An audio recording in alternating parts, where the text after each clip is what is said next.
ഒരു പ്ലേറ്റ് എടുക്കുക, അതിലോട്ട് ചൂട് പൊറാട്ട ഇടുക, എന്നിട്ട് ബീഫ് വരട്ടെ ചൂടോടെ അങ്ങോട്ട്. ഓഫ്, എന്തൊരു മണാണോ.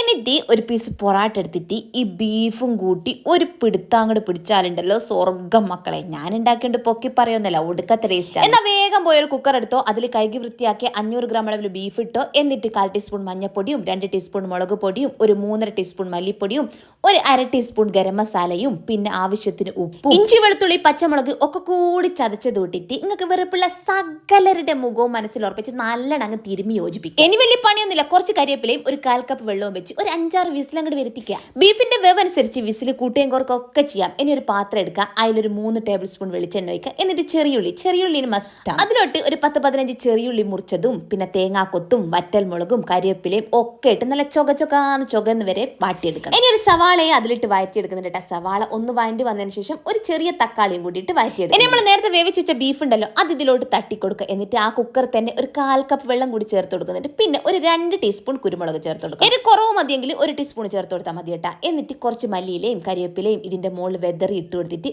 ഒന്ന് മൂടിയേക്കും. ഒന്ന് വറ്റി എണ്ണയൊക്കെ തെളിഞ്ഞ് നമ്മളെ അടിപൊളി ബീഫ് വരട്ടി റെഡി ആയിട്ടുണ്ട് കേട്ടോ.